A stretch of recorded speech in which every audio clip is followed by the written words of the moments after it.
Assalamualaikum dan salam sejahtera sahabat-sahabat petani sawit. Nah, jadi di video kali ini saya akan berbagi ilmu bagaimana cara kita mengetahui pupuk yang kita pupukkan itu diserap oleh tanaman sawit. Nah, jadi sebelum kita masuk ke dalam pembahasan, buat teman-teman yang belum subscribe, tolong bantu kami dengan cara subscribe ya. Buat yang udah subscribe, terima kasih. Nah, jadi supaya teman-teman gak gagal paham, jangan di skip videonya ya.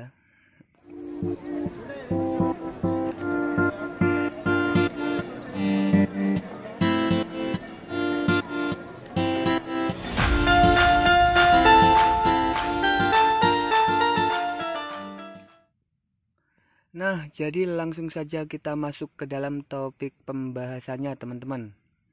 Nah, jadi pertama-tama yang harus kita lakukan itu kita harus membersihkan kebun kita dulu sebelum kita memupuk. Kalau bisa semuanya, jangan hanya piringannya saja. Tapi kalau nggak bisa semua, nggak sempat atau kurang waktu, kita juga bisa membersihkan piringannya saja. Nah, setelah itu kita juga tidak boleh asal-asalan dalam memupuk. Nggak boleh acak-acakan. Kita harus dengan cara berurutan. Nah, kalau kita memupuk itu kita harus mengutamakan dolomit supaya itu mengurangi zat asam, kadar asam yang ada di tanah kita. Nah, setelah kita menggunakan dolomit, kita bisa memberikannya itu TS. Nah, jadi setelah TS kita memberikan urea. Nah, setelah kita memberikan urea, kita jangan lupa memberikannya KCl dan borat untuk terakhirnya. Nah, selain itu kita juga tidak boleh memberikan takarannya itu kurang dosis.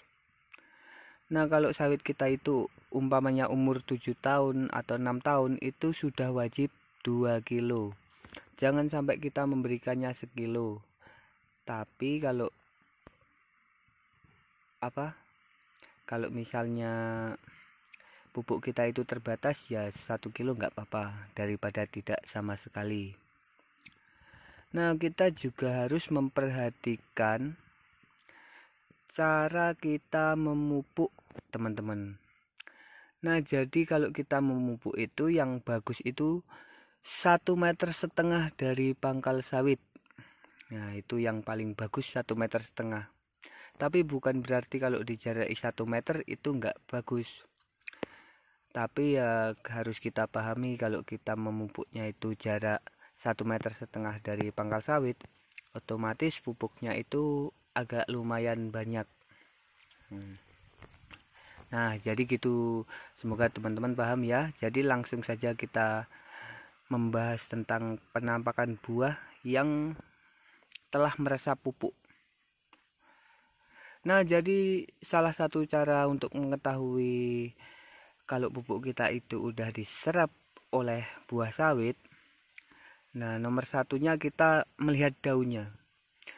Jikalau daun pohon sawit kita itu melebar dan hijau dan itu nampak segar, nah itu berarti sudah berhasil, teman-teman, udah sukses. Jadi pupuk-pupuk yang kita pupukkan tadi tidak mubazir dan sangat diserap dan maksimal menyerapnya. Dan yang kedua itu ini buah. Nah, ya buahnya itu nampak mengkilat dan brondolannya itu besar-besar, teman-teman, jadi nggak kusam. Nah, jadi brondolannya itu kalau pupuk kita itu meresap, ciri-cirinya adalah brondolannya itu besar-besar dan mengkilat dan nampak segar. Berbeda kalau pupuk kita itu nggak meresap, pasti buahnya itu brondolannya itu kecil pada buah. Kecil-kecil dan banyak durinya. Walaupun nggak ada durinya, itu brondolannya kecil-kecil dan buahnya kusam. Nah, jadi seperti buah yang ada di depan saya ini adalah buah yang salah satu buah yang sudah meresap pupuk teman-teman. Nah jadi cantik sekali teman-teman, kita lihat dari dekat ya. Nah ini mengkilat, ini cuacanya agak mendung jadi yang agak nampak kurang merah, tapi kalau panas boh ini merahnya bosku.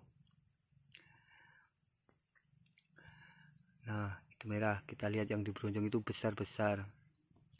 Nah jadi kalau pupuk kita itu diserap oleh tanaman sawit, buah kita itu akan besar teman-teman.